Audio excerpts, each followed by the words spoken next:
Hey, how's it going, guys? I'm Paradoxic, and we are back with a new series. We are back with a new show for reactions, and this is Buffy the Vampire Slayer. So, yeah, this reaction series has been a long time in the making, a long time in consideration. I did want to do this for quite a few months now. I think I've always been somewhat curious about this show, like ever since I found out about it and found out what it was and like the genre and the story and everything. So I've always been curious about the show and then doing reactions. I know it's like a lot of other people on YouTube did reactions too. If you guys watch the Liams, if you guys watch Liam Casson or Liam Duke, then you'll know that they have been a part of this fandom for a long time now, and they've been very enthusiastically and almost religiously doing reactions to the show, and very many others along with them have also become very passionate viewers and fans too. And I think, the fandom, I think to this day, I see it still somewhat going strong too. I see the fandom still going somewhat strong and still supporting and still kind of welcoming in new viewers and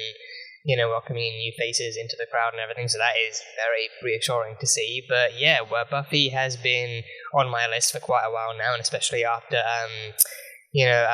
very many people on Canary Katie's 1 year kind of live stream have like very heavily recommended the show to me. I was like, okay, you know what? I guess this means I have to watch it then. And I think given the genre it's a part of, I think it seems definitely right up my alley too. Like it being like a supernatural drama type thing, and me having been obsessed with supernatural for very many years, I think this having been like the original kind of supernatural kind of drama show, like it definitely.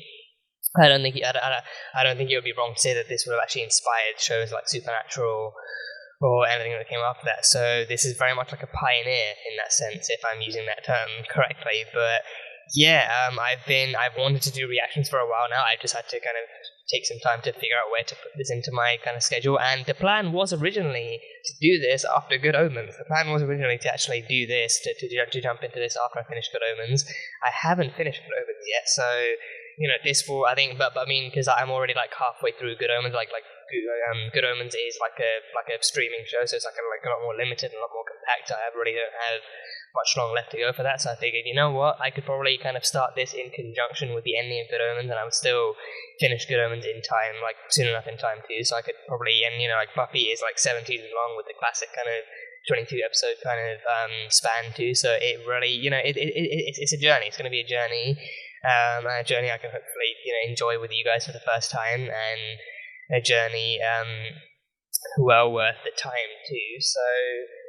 So yeah, I've been nervous about starting this. I'm not gonna lie, I've been kind of nervous about starting this because again, it's a big fandom. So hopefully these reactions are welcomed and you all do enjoy them, and we can all enjoy the show together. I mean, you guys will be re-experiencing everything, but hopefully we can all kind of experience the thrills together one more time too. So yeah, hopefully this series goes well. Hopefully it goes well, and hopefully nothing goes wrong. And yeah, hopefully you enjoy them. That's the one of the main reasons I want to do this too. So yeah, and yeah, I mean, again, like the genre, like supernatural horror, kind of action drama with a twist of comedy here and there, like pretty much right up my alley. Again, Supernatural has been my show for many years, and that ended last year.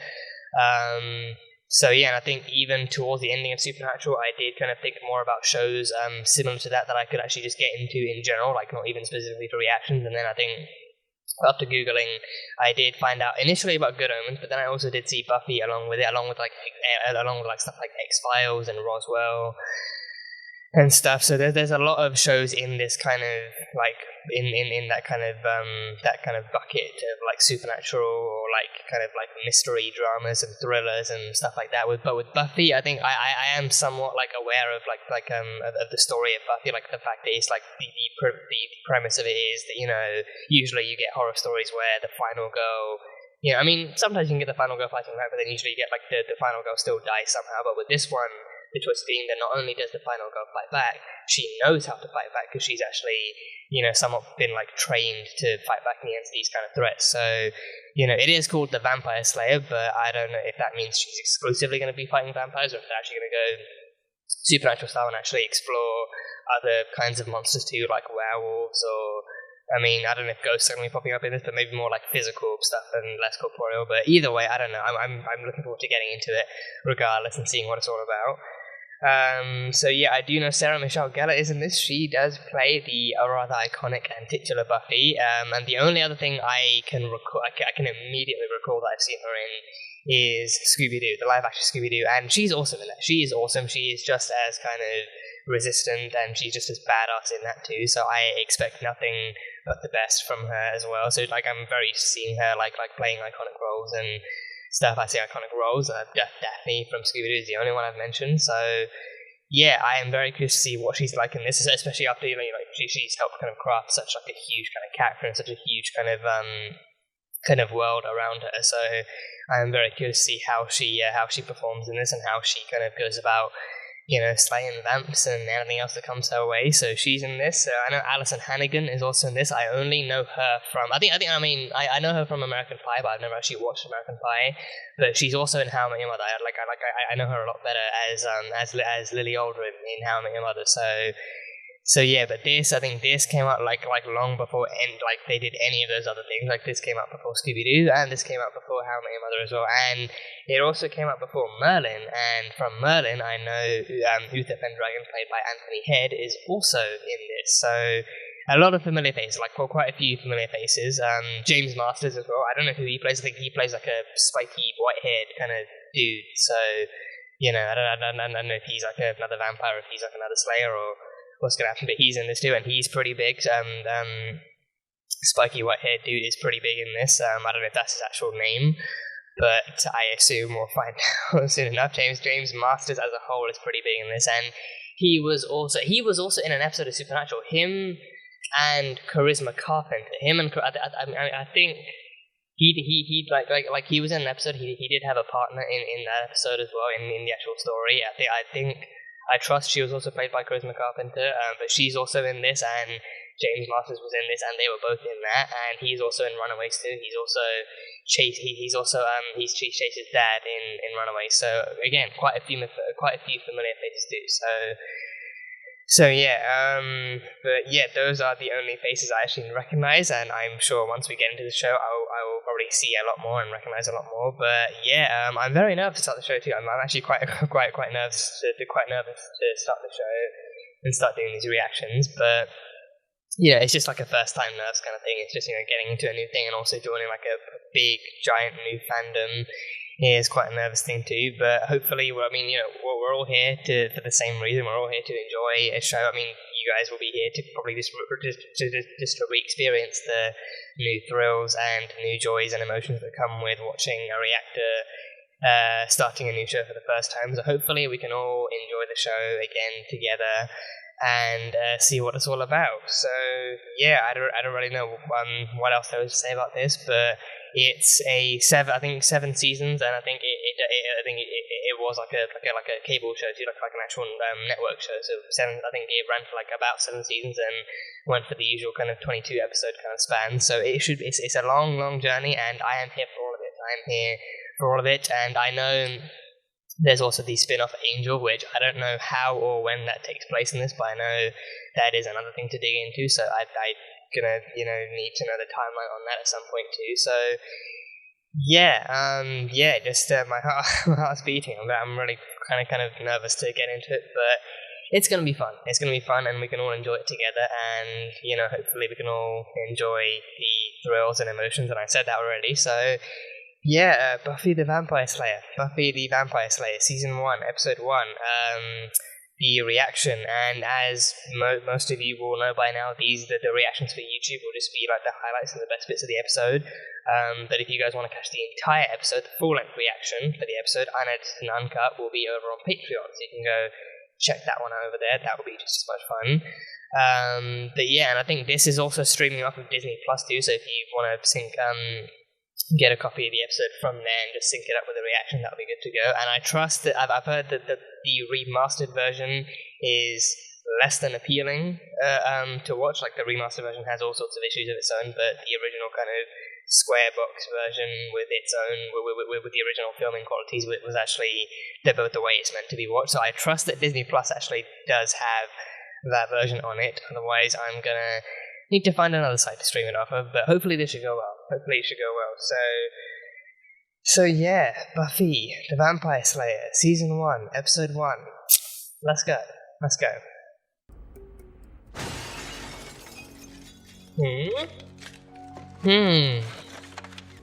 These kids sneaking into school? Are they kids? I don't know if they're kids. That's Julie Benz. That's Rita from Dexter. Okay, I know her. Okay. Okay. Is he a vampire? Oh!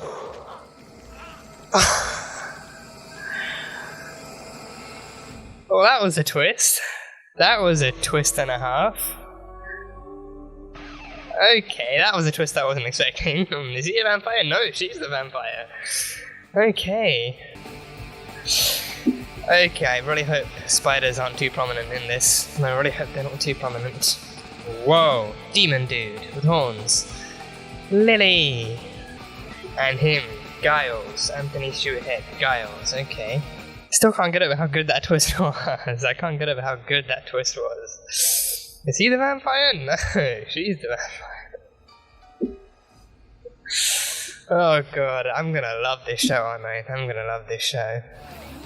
Is this the, is this the 80s or 90s? I think it feels more 90s. It definitely feels a lot more 90s. Oh. Okay, I feel good. Oh, there she is. Willow. Okay. Mr. Flutie. All the kids here are free to call me Bob. Bob.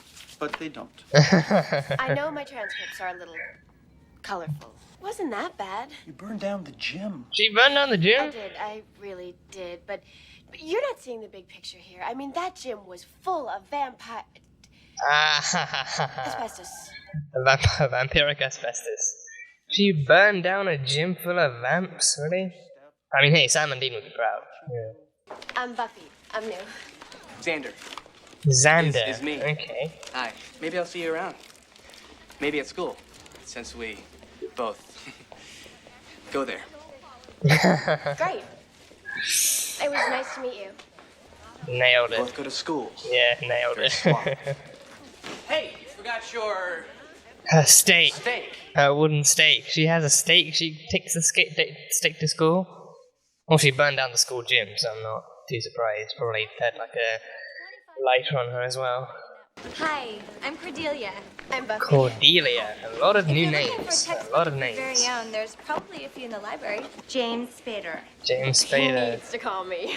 So James Spader exists in this universe as an actual actor? Are you done? Oh. Oh. Know your losers. Oh, Once you can boy. identify them Great. all by sight, they're a lot easier to avoid. Oh, Willow. Oh. So Cordelia is one of the popular girls then, so she's not going to be super likable. Is anybody here? Come on, this was the 90s. Surely people would still go to the library at this point. I'm Mr. Giles, Oh, Giles. Oh, Giles. the librarian. Okay. I was told you were coming. Vampire. Oh, he knows. He That's not what I'm looking for. knows You sure? about vampires. He knows she's a I'm slayer. way sure. His name is Buffy. Hey, I introduce you. Oh, hey. Well, is that she got kicked out, and that's where her mom had to get She was starting fight. Okay, alright. Well, I live in blue, and she said it. Oh boy, there's the dead body. Yep, there's the dead body. The next morning. If you have 6th period free, we could meet in the library. Or not. Not the... We can meet someplace quieter. Quieter than the That library? place just Really? gives me the wiggles. Louder? Oh, it has that effect on most kids. I love it, though. It's a great collection, and the new librarian is really cool. Oh, I'm sure. Oh, he's new as well. Curator at some British museum or the Oh, he's new as well. That, yeah, not coincidental. Are these guys bothering you? No, Cordelia's back. No. She's not hanging out with us. Well, were there any marks? Morbid much? I didn't ask. Yeah, no, Buffy would be analytical about this. Yeah, she'd be all skeptical. Well, not skeptical, analytical. Yeah. So a dead body in the locker, and the new librarian somehow knows about vampires. Oh, very sketchy stuff. Very sketchy stuff. Does her mother know? I'd find it hard. I'd find it difficult. I think it's difficult for her to actually keep a vampire hunting life secret from her mother, especially if she's the chosen one. Oh yeah, those are pretty big marks. Pretty big marks. Oh, great. Will he rise again? Oh, is he going to be turned? The boy? Will he be turned? No, They dead. don't usually drain them for that, do they? If they're drained, it just means they're food. They have to suck your blood. And then And suck their yeah, blood. replace it with the It's like a yeah, whole big sucking thing. yeah, replace the Mostly, blood. They're just gonna kill you. I believe this whole area is a center of mystical energy. Things gravitate towards it that you might not find elsewhere. Like vampires. Like zombies. Zombies, werewolves, succubi. Succubi. Everything you've ever dreaded was under your bed, but told yourself couldn't be by the light of day. Ah, all kinds of monsters. I'm a watcher. I haven't the skill. Oh, come watcher. on. Stake through the heart, a little sunlight. It's like falling off a log. A slayer slays. A watcher. Watches? Watches. Yes, no. Yeah. Guides. That. He trains her. He prepares her. Prepares Yeah. me for what? Oh. What? Oh, Xander overheard all of that. Really? Underground, under the school. Is there some really creepy crypt stuff happening under the school? Does the school have a crypt? That would be so cool if the school had a crypt or like an evil hellish basement or something. This looks like Satan's throne room. This legitimately looks like Satan's throne room. Yeah, the makeup, the stuff around the makeup on the eye is really well done. Yeah, the way the face like shifts and changes. Yeah. Can't wait to see that transformation. I think the one at the beginning was really quick and snappy. It's hard. New town and everything. So she doesn't know Just that the for me mother doesn't know. The mother has no clue that she's just like, how do you keep that from your parents? Or how would you be able to? How would you manage to do that? It's like, just imagine like her picking up like a pile of washing and like a steak or like some garlic or a book falls out or something. Oh, that's him, isn't it? That's him. That's Angel. That's Angel. Yeah, David. David. David. That's David. Oh, damn. She's doing a handstand on a pipe. Oh, swing back. Oh, there we go. Oh, that was so cool. That was so cool. That was so cool. You're standing at the mouth of hell. The mouth of hell. It's about to open. Damn. I thought he was going to give her a business card first. I legitimately thought he was going to pull out a business card with Angel written on it or For the something. harvest. Yeah, the harvest. Oh, more victims are going to be claimed. Who are you? I'm a friend. I really thought he was going to say I'm Angel. Because I know he's Yeah, well, Angel. maybe I don't want a friend. No, crucifix. Ah, okay.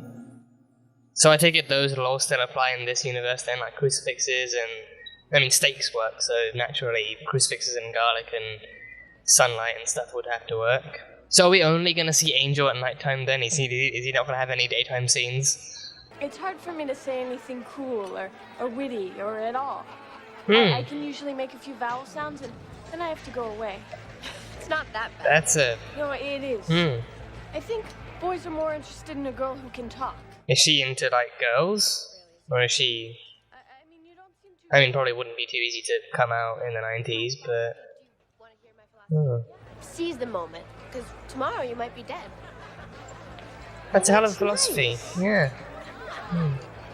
Death can be a surprising motivator, and Giles is I'll be here. back in a minute.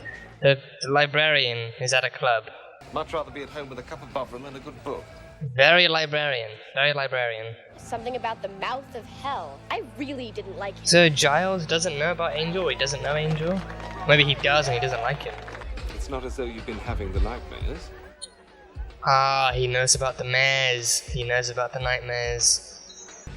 A vampire appears to be completely normal until the feed is upon them. Only then do they reveal their true demonic visage. You're like a textbook with arms. I know this. Point is, you should be able to sense them. Well, Try. do they have a scent? Reach out with Do your they like mind. reek You have of to hone death? your senses. Oh no, it's Willow. No, Isn't that that's Willow. what you're doing? Oh, you told her to seize the moment. How she's gonna deal with a freaking vampire? She can't seize the moment with a vampire. This dude just I mean, even if he's not a vampire, the dude just looks sketchy. Dude just looks super sketchy.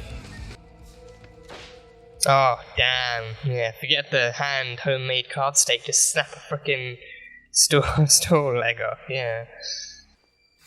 Oh. Oh, Cordelia. Oh, definitely not Cordelia. Cordelia. Definitely not Cordelia. Oh, it's her. No, Darla. Oh, she's gonna get Jessie, isn't she? Oh, the sleeper is, I think that's what they call it, right? That's the sleeper. Whoa, okay. Dude, it's like fucking Nosferatu. Oh, shiny red eyes too. Got fully blood red eyes. Yeah, and claws, like long nails. The whole freaking leather bodysuit. I know a shortcut. Oh god, shortcuts in horror stuff. That's always the worst. Is it through a cemetery? A shortcut through a cemetery, yeah. Wait, no, Luke said he sent the servants out to pick up someone. Oh, the guy's gonna take Willow back to the Devil Throne. Why didn't you bring your own? I did. Hey, no. Oh, Jesse. Oh, Jesse and Willow. Oh my god, Jesse! Oh, he's been bitten. He's been bitten too. You're not going anywhere until we finish. Oh, that's a good transformation. This is nice. Yep. Okay, first of all, what's with the outfit? Live in the now, okay? You look like DeBarge. Calm in the face of Is it the danger. hard That's way the or- right way to be a slayer. Well, actually, there's just the hard way. That's fine with me. Violence, strong language, addictive content. Oh, stake in the heart, baby. That's it. Stake in the heart. Is he gonna turn to dust? He turns to dust. He turns to dust. Good old-fashioned vampire deaths. Oh, good. Yeah, she's got combat. She has combat. Who are you?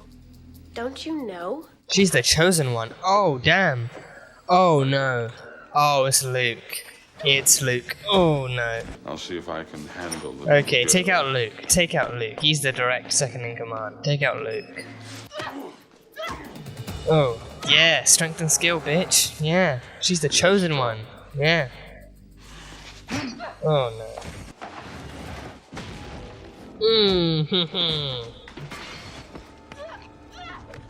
You have no idea what you're dealing with. Oof, jeez. Yeah, a lot of these stunts would be And like a backbreaking. plague of boils. Oh, there he is. Oh, there he is. Oh. Amen. To be oh, this is a part 1, really? To be continued? Wow, okay, that was unexpected. I think this is a very old shirt, no post-credits note. Okay then, okay, that was interesting. So, yeah, interesting pilot. Very, very interesting pilot. And I also want to point out, along with Supernatural, like I actually remember this just as the episode was starting, but I thought, okay, this is like a weirder time to bring it up. But another show that I also grew up on, a show I actually grew up on from this same-ish kind of time period that followed the same kind of genre, Charmed. The original Charmed, I very much grew up on the original Charmed, and I have yet to actually kind of intend on seeing the actual reboot that the CW's done. I don't know what it's like, but I've yet to actually see that. But I definitely grew up on the original Charm, so that is like the one show from the same time period, from the same era of the same kind of genre that I actually did kind of consume pretty heavily as a child growing up. So that was also like a heavy influence. But yeah, this was an interesting pilot. I did not think it would be a two-part. I think that to be continued at the end definitely hit me as like, oh yeah, this is a two-parter kind of thing. So I don't know if that's going to be like I don't know if that's how every episode is going to end. Like, oh, to be continued. So it's like less of like a parter thing and more like, oh, these are chapters in like the season and everything. But either way, this one flowed pretty well. So yeah, we were introduced to pretty much all the kind of necessary characters for now. We had Buffy Summers, who was played by Sarah Michelle Gellar, and yeah, so I think the lore was introduced right off the gig. Like the first 5 seconds, like the show did not hesitate to actually give us the lore of the show, and the lore is that every generation has a chosen one who becomes a slayer of pretty much all things evil. And it is, I think Giles also mentioned one girl with strength and skills. So I think it's always like an actual girl who gets chosen to be the chosen one. So that is cool. Again, naturally blending in with the twist of the story, where it's actually not exclusive to Buffy. There's like any girl from each generation is chosen. I think probably at random to be a slayer. So yeah, and they're born and they're chosen, and then they're kind of they're kind of endowed with endowed, is that the right word? I think they're given all these strengths and skills necessary, and strength and skills they can also improve over time to actually hunt down and slay the forces of evil. So not exclusive to vampires. I think Giles actually did mention that he did mention it's like, you know, werewolves, and I think he mentioned like incubus and succubus and all these other creatures that actually can roam the earth and can kind of be alongside vampires in being evil forces and all that kind of jazz.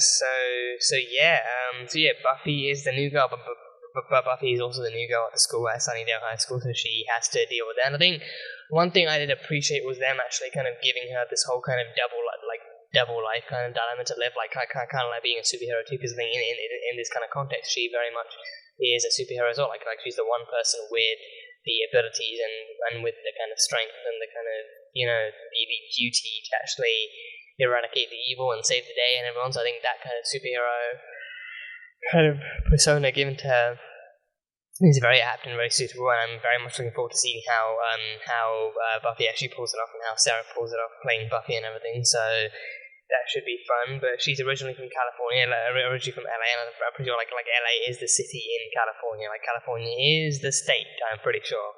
So yeah, if not, then correct me. My geography is just terrible in general, but my American geography, you know, that much more.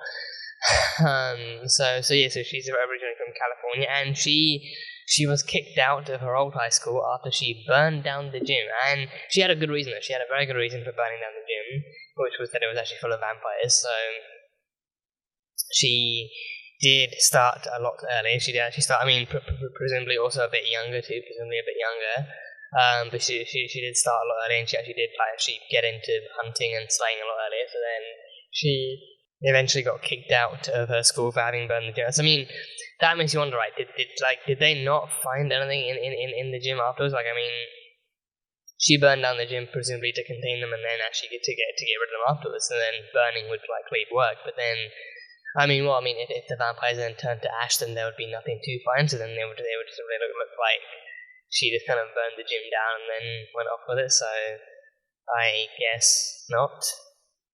And yeah, I think also like an interesting twist for the pilot too is that she's also retired, or at least she sees herself as retired, and she wants to be retired, and she wants to actually leave this life behind. So very much like Sam Winchester vibes there, like Sam opening of Supernatural. Like he's already left it. He left it a while ago. Like by the time we see him, it's already been a good enough while since he actually left his father and Dean behind and everything. And he's already in law school, and he's still kind of striving to, you know, be normal and actually have like a normal lifestyle. So with this one, I think, you know, I think with Buffy though, it's fairly more recent. Like they've just moved, and now she's actually just getting into a new school too. So with her, like she actively does still want to leave this life behind, and she still wants to actually try and be normal. And I think especially more so because of the fact that, you know, like the last time she did try and hunt vampires and she succeeded, but then she also kind of suffered more human kind of consequences in terms of actual, you know, damaging school property and everything. So yeah, and also I think it's also like that aspect that kind of aspect of the double life too, because I think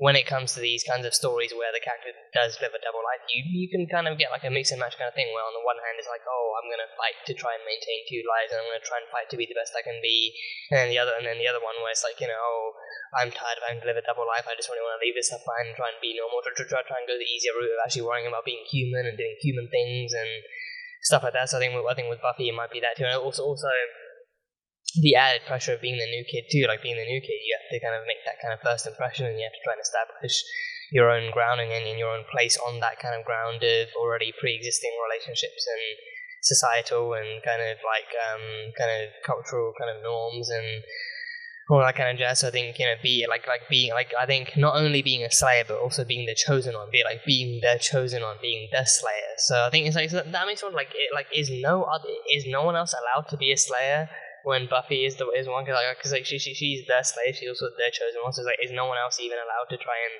help her, or is no one else allowed to go around slaying vampires if the slayer is active and everything, or is it just like, you know, she's the biggest one, like she's the most powerful one and the strongest one there is, and other people can like be compatriots and everything, but they can never like take away her limelight or anything like that. So yeah, I think these kinds of questions I assume will be answered down the line. So very much curious to progressing into the story and seeing how things develop from here. But yeah, Buffy, and I think Buffy, I think also like being like the hero too. I think it's going to be interesting seeing how she actually balances all these new relationships and friendships out, and how she actually progresses into the world and actually going to Sunnydale and being like the new kid at school and actually balancing school with this kind of stuff. So hopefully, like we see like an interesting enough and like near realistic enough like kind of display of exactly how of exactly what it's like being a high school student and also being a vampire slayer too. And I'm curious as to how old Sarah Michelle Gellar would have been, or like how old any of them would have been, like Sarah or Allison or I think Brandon was his name. I think Brandon, like the guy who plays Xander. And I think like how old they would have actually been filming this, like to see if they're actually accurate for a high school age, or if they're maybe like early. I feel like it's more likely, given that they are actors too. I feel like it's a lot more likely that they would have been like early 20s to make sure that then they can actually carry the franchise on their backs for like a good few seasons, and then down the line they actually still keep going, and then by the time they end it, like they're maybe like a good maybe just hitting their 30s or something. So like a good portion of their like kind of younger lives are like occupied by these roles and by this franchise and the show and everything. So yeah, but yeah, no, Buffy is already nailing it. Buffy's already nailing it, being the new girl at school and also being like a seasoned and destined kind of slayer of the forces of darkness. So yeah, and then yeah, the other characters, all the co-characters to Buffy. So hold on, Jim stuff. So we have Willow and Xander. So Willow is played by Alice Hannigan. I'm kind of shocked by how young she is. I think even acknowledging the fact that this does take place years before How I Met Your Mother, and this was likely her first probably her first big acting role too. Probably I'm not too certain or knowledgeable on her actual kind of filmography or anything, but I think this probably being her biggest first kind of TV role. I think it still kind of shocks me how young she is actually, and how she sounds too, like her voice. I don't know if it's just me or if it's just like the audio or if it, I think she actually sounds noticeably, her voice sounds like noticeably somewhat like deeper and more kind of like not grovelly but like somewhat more like deeper and like like more grounded, I guess you could say, for lack of a better term, compared to what she's like in How I Met Your Mother. So there's that, but then she still seems like a really really cool character. Very much like the kind of like shy and awkward kind of friend, compared to like Xander, who seems like Xander seems like he's actually like awkwardly confident too, like he actually really puts himself out there, and then he just makes things awkward, and he's like not necessarily cocky, but he's like he really does kind of actually put himself up and actually actually put on like a confident kind of attitude, and then he just gets shot down immediately afterwards. So, like that kind of relatable and actual kind of recognizable kind of confidence in him. And then Willow is just kind of like the more kind of shy, like less talkative kind of friend. I mean, she mentioned that. I mean, I don't know if this was actually a joke, but she mentioned that her and Xander used to date, but then they broke up because when they were 5. So I mean, I assumed they kind of dated, like pseudo dated when they were kids, like when they were actually all kids, and then when she was 5, he broke her Barbie. So that was, a good as reason as any to actually end the relationship right there and then. Like, you don't value my toys, I don't value this relationship. So then it's all up in flames from there. But she does also kind of express like a, not necessarily like a disinterest, but also like a more like a concern or like a setback of her own. Like she doesn't really like know how to talk to guys, and she can't really talk to guys, and then she knows that guys kind of prefer, or at least like they'd like to date girls that can talk or girls who like to talk and everything, but then she didn't really match that criteria. So and I think she never specifically mentioned that she's actually in that she was actually she never specifically mentioned what she was interested in. She just kind of mentioned that she couldn't really meet the expectation of what guys have in a girl. So then it does make me wonder like who she is interested in or what she's interested in. If she's actually into guys and girls or just girls, or if that's going to be like, I think, because I don't know if that's going to be like a storyline that they can actually explore in this kind of show. Like given that again, like I get more like 90s like mid-ish kind of mid to late 90s vibes from this. I don't know how common like LGBT storylines would have been back then, or how well they could have pulled them off back then. So I don't know if they're going to go down that route, but either way, I'm looking forward to seeing exactly what kind of a character Willow is and how she helps. Because I think, I can after the library scene reveal where Xander heard everything, I can definitely kind of see like the Xander and Willow kind of fall into this line of work with Buffy, and they actually help her on her journey. And then we got Giles too, So yeah, but I think right now they've done a pretty damn good job of actually establishing Willow and Xander as the kind of friends that she can have, that kind of like somewhat like social outcasts and stuff and things like that. So yeah, Willow and Xander, they seem fun. And then we had Cordelia Chase, I believe her last name is. I think her last name was Chase. I think she might have mentioned that. Cordelia, either way, Cordelia, played by Charisma Carpenter too. So she seems fun. To begin with, she seemed fun. To begin with, her actually sharing her map with her book with Buffy without even questioning, without even hesitation.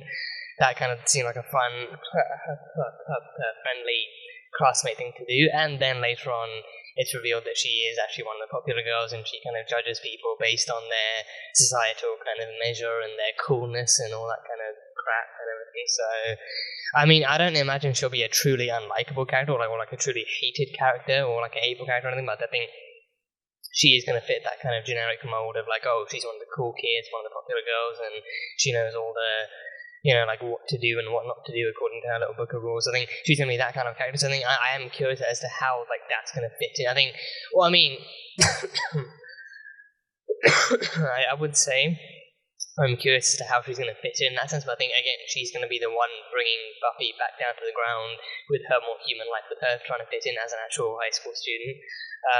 I think Cordelia is definitely going to be that kind of character where she's like, she's just there to remind Buffy that, oh yeah, you are still a human being, you are still like a high school student, you still do have to go to school and deal with all the usual annoying people every day, so she's mainly going to be like for that. But then I think I do wonder if she's going to actually, she found out about the whole dead body in the thing, in the locker thing, but she was not like interested enough in actual forensics or anything to actually find out if there are any markings, or if there are any kind of other bruises or anything else to do with it. So I think she's definitely going to be like the most human and most grounded and most kind of like normal character of them all, and like appropriately freaking out at anything weird that happens, or anything kind of supernatural that happens. So it's going to be fun seeing how she develops. So yeah.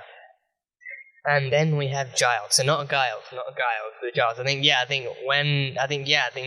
like catching G's as G or J in words is not one of my strong points. So not Giles, but Giles, and played by Anthony Head too. So yeah, and he's also new. He is new in pretty much the same way as Buffy is new at Sunnydale. He is the new librarian, who happens to have a book on him about vampires, but he's also the Watcher. He's also a Watcher. He's also, when he said the Watcher, but I don't know if there are other Watchers, but he said he is the Watcher, and as Buffy is the Slayer, he is the Watcher. So he's the one he's pretty much like her mentor. He's pretty much her mentor in the show, and he's pretty much the one who trains her and guides her and watches over her, and he actually makes sure that she's actually fit to be a kind of chosen one and the vampire slayer that she's meant to be and everything. So he's going to teach her how to hone her skills, and like in the actual nightclub, he was teaching her to actually kind of call out vampires as she could see them, and actually telling her, you're meant to be able to sniff out vampires almost immediately without thinking, without looking. You're meant to actually detect vampires and take them out as quickly as possible and everything. So I'm very excited to see how he's going to be in this, and I think it's like a very, very different role from Uther. So like Uther was by definition like a very, very kind of prejudiced and kind of very, very kind of dictatory kind of like king and stuff like that, like a ruler over Camelot. So I think different show, different genre, different time period. But with this one, I'm curious to see, and also he does maintain his Britishness. In this one, he does maintain his Britishness. I think that there are a lot of shows that actually have kind of British actors then going on to play flawless American characters. I think the amount I think I can count on one hand or even two hands the amount of times I've watched a show and believed one of the characters to be so flawlessly and fluidly American, only to then go into like a behind the scenes thing or go to an interview and find out, oh, hold on, no, that person's actually a British person playing an American. It's just so flawless. I think even if they did that with Anthony Head here, then I would have believed it. But I think, no, I wouldn't have believed it, because I know he is actually British by nature. So yeah, but the amount of times that's happened is honestly just it gets me every time. It gets me every time. But with this one, they do maintain Anthony Head being playing an actual British guy and everything. So he is also new. He moved here. I think not knowing Buffy, I don't know if he actually knew that Buffy was here, but he did know that, because he actually mentioned the prophecy about Sunnydale and how it's like a chain of supernatural events leading up to one big thing, like leading up to the harvest and everything. So he knew about that and he moved here because of that. But then he also kind of he felt all the more suspicious and kind of skeptical and just kind of cautious about the whole thing because Buffy, the Slayer, the Chosen One, was also here. So it's like, okay, this can't be a coincidence. We need to train together. We need to prepare. We need to actually get you ready to do what we need to do. So interesting character there.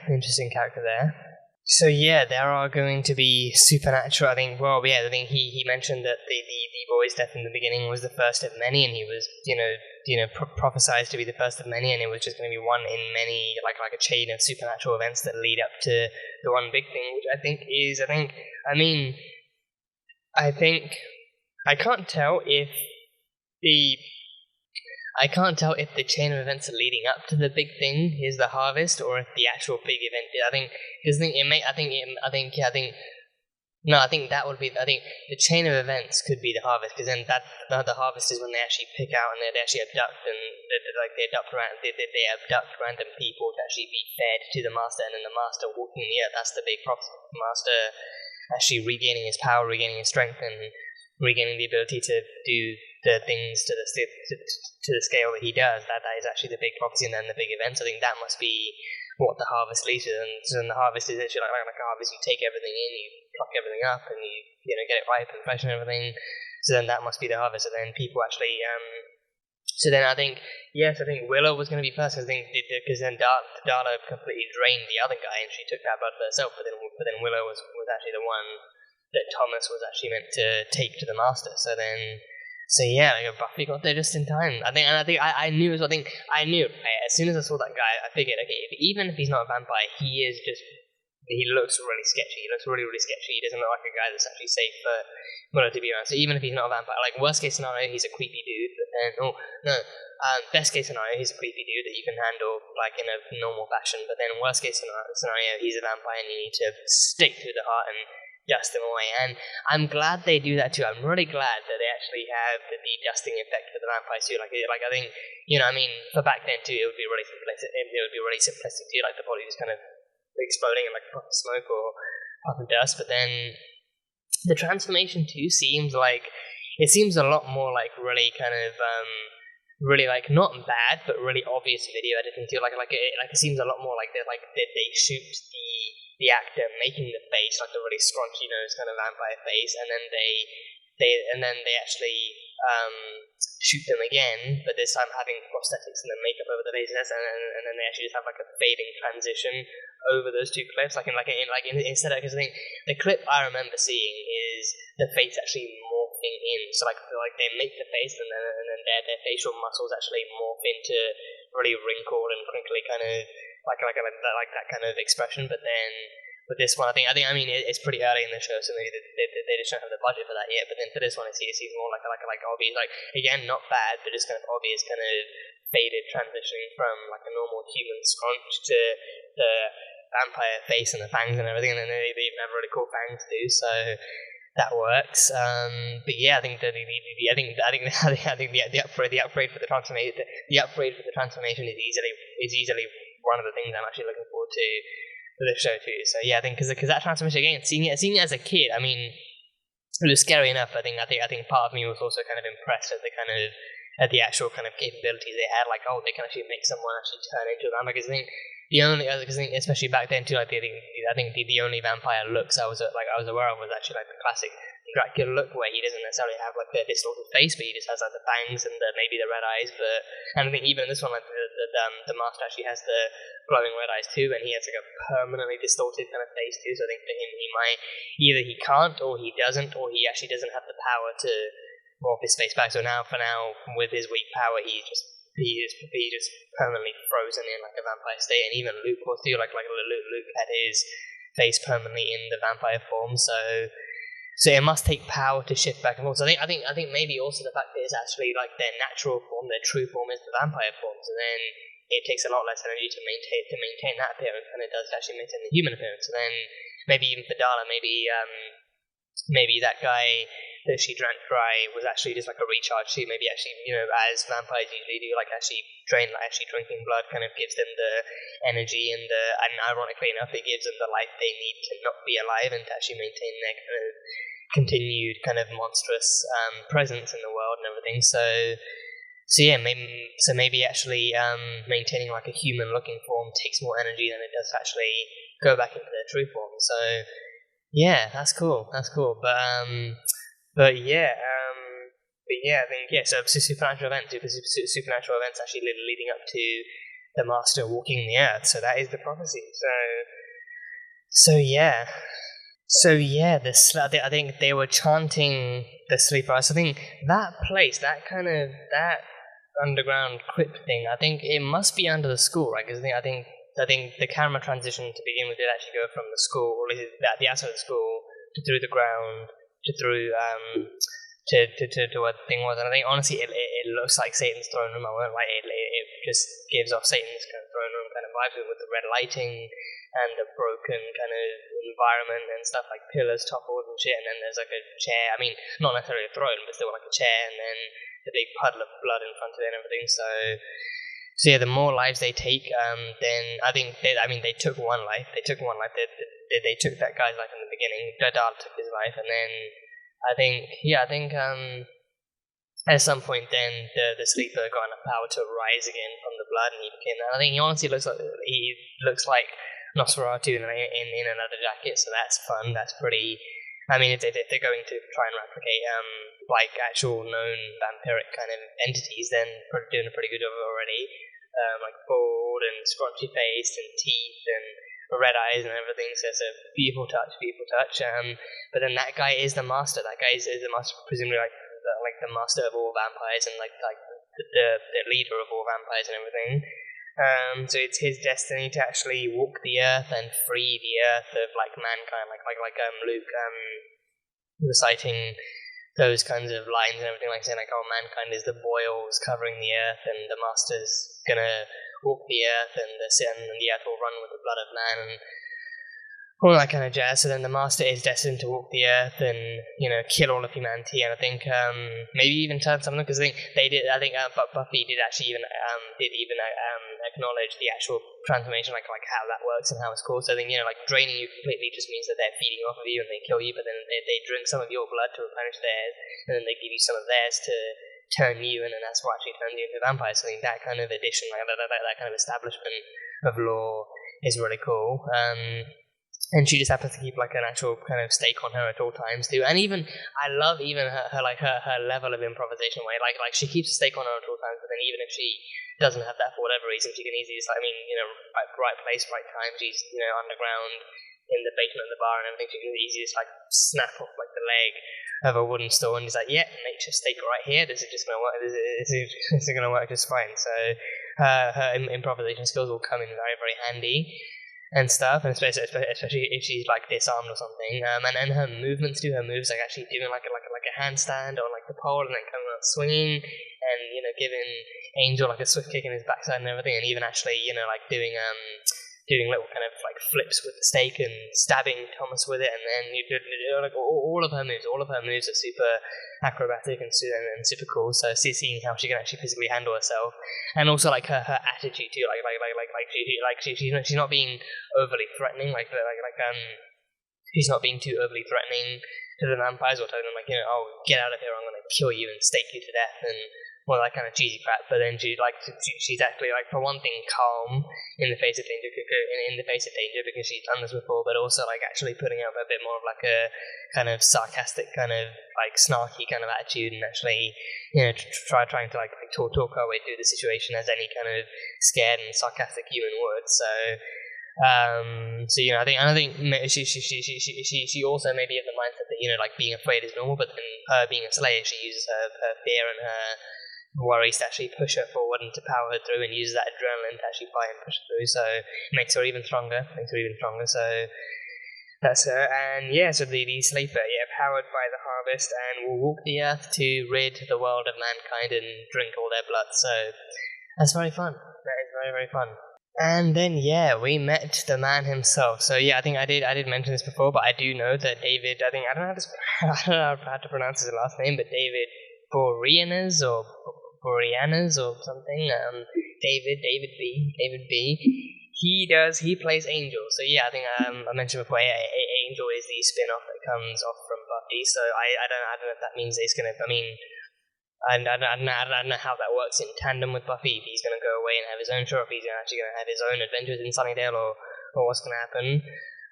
But either way, he is. He didn't mention that. He visually introduced himself, but he never actually mentioned his name. So we've yet to actually hear him say "I am Angel" or anything like that. But he is Angel. We know he's Angel. And I literally don't know who he is besides from the fact that he's a vampire and he's also called Angel and stuff like that. Literally, that is. Probably for the best. But that is my full extent of knowledge on his character. He is an angel.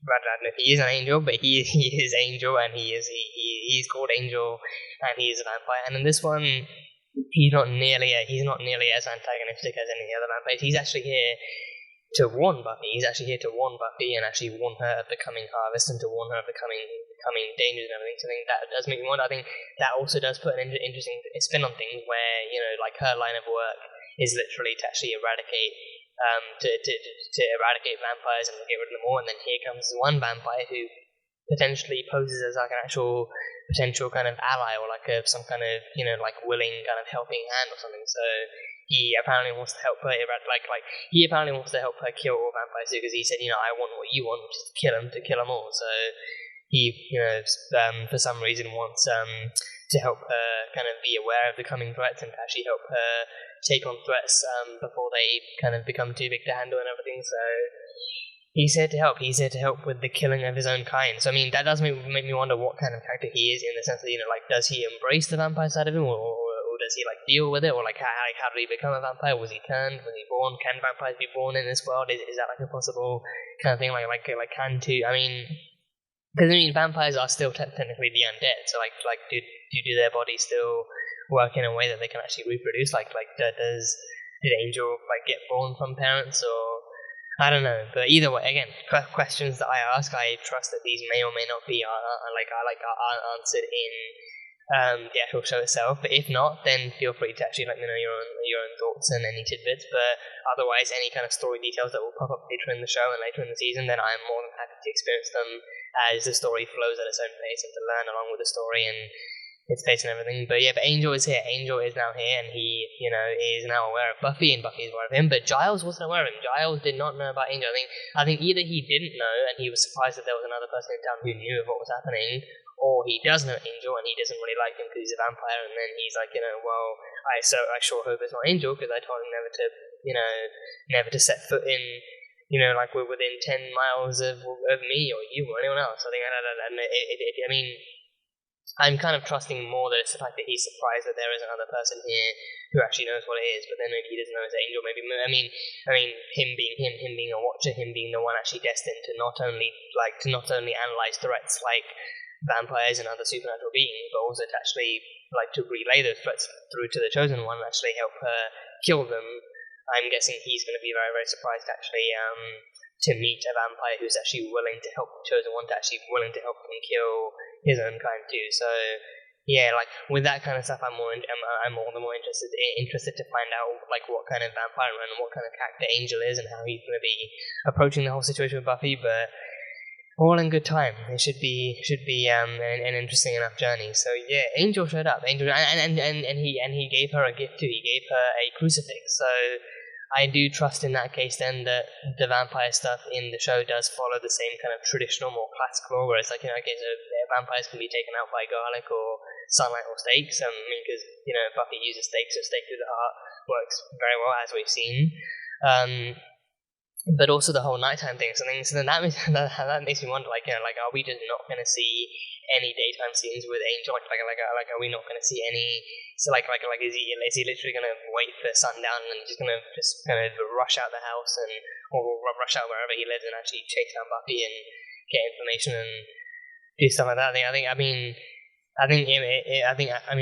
would argue it makes things all the more interesting because of what she does. I feel like she like Buffy herself might wait until nighttime as well to actually do all of her thing, because then, you know, like knowing that the monsters themselves aren't going to really come out and waste time during the daylight, I think it makes more sense for her to actually have prep time and do all of her kind of studying during the day, but then also actually get to practical side of vampire slaying and monster slaying at night. So then it makes more sense for her to come out at night, but then also for Angel himself to actually meet them, to meet up with her and actually do what needs to be done. So he's gifted her a crucifix. He has gifted her a crucifix. I think I trust then that, you know, good thing it was in a box too, and not like a really super visible plastic baggie. Like it was actually in like an actual box, kind of stored away safely, so that he could actually hold it without anything happening. So trusting that crucifixes do work, and she can actually use that in some way in the next episode. So it should be fun.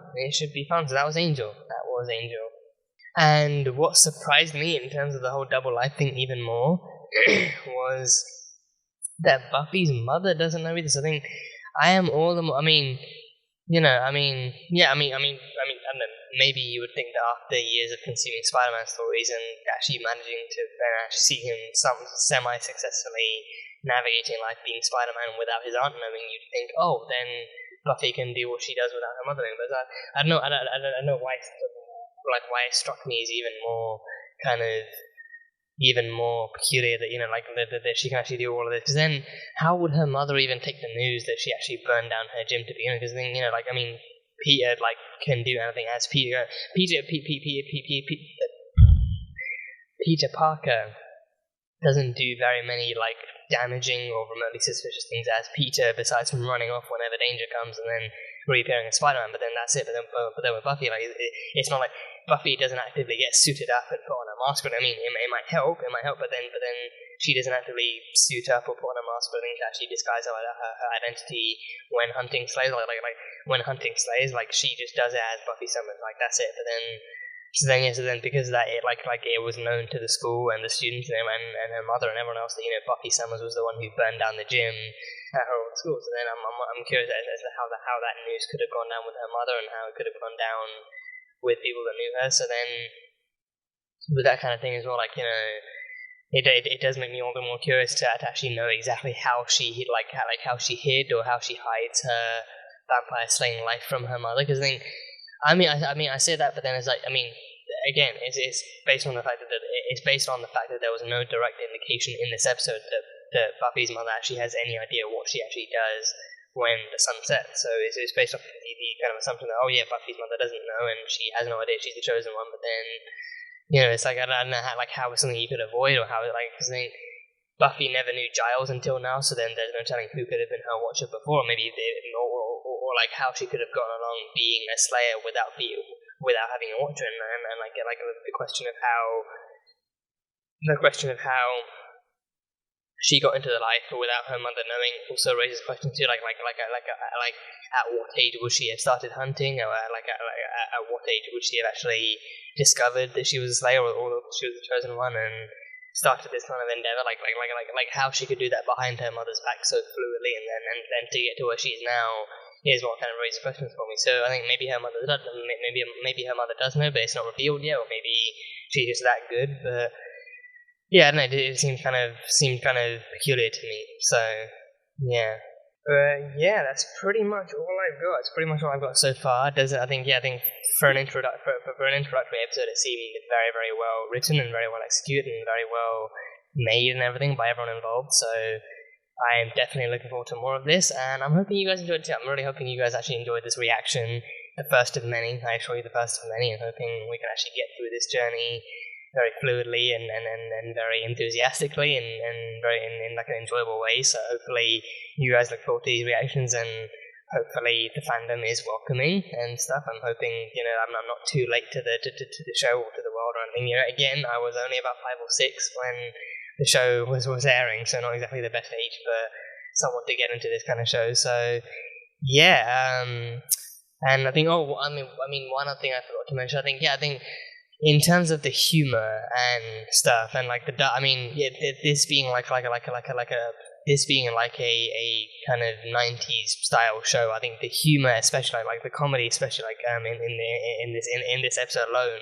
seemed very 90s in like a noticeably cheesy way. Not to say that it was bad, but it's like, you know, like it made sense, like this being made when it was, this kind of surrounding the culture and the time period that it did. I think it made sense that the humor was not necessarily drier, but it's like, you know, it's like they are like like the humor was very, very noticeably and visibly kind of cheesy, and it did kind of fall on that. So it's like, you know, it's kind of, you know, like not all of it gets me laughing. Some of it just kind of gets me giggling here and there. But then, you know, like if there are any jokes that you don't see in the reaction or in any kind of lines that you don't see, it's just it just either fell flat on me, or it's because I didn't really kind of laugh until like 5 seconds later when it's like, yeah, okay, now I'll actually let myself laugh and let myself kind of deal with it. So I think the humor especially is like a lot more kind of noticeably kind of 90s, and like the action the action, like that final kind of quick fight scene was like noticeably like the choreography was a lot more kind of slower and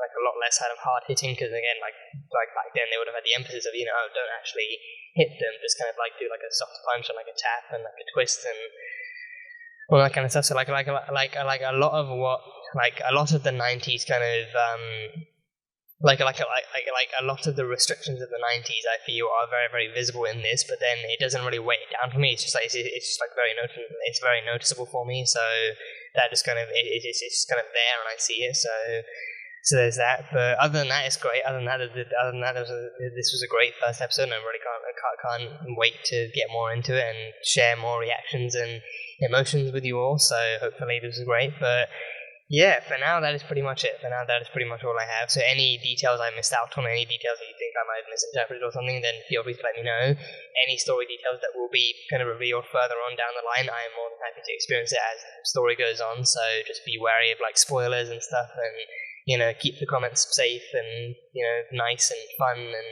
you know, spoiler free and everything. But yeah, that is it. That was my first official reaction to Buffy the Vampire Slayer Season 1, Episode 1. So as always, thank you guys so much for being here and for watching this video. If you guys enjoyed it, then salt and burn that like button. Comment on what you thought of the episode and what you think is coming and what you look forward to in the future of the season, and any thoughts you have and how you felt watching this for the first time and how you felt getting into the show and into the fandom for the first time and all that good stuff. Once again, if you want to catch the full-length reaction for the episode, then that one will be over on Patreon, so you can go check that out over there. That would be just as cool. And yeah, that is it. So, I will see you guys next time.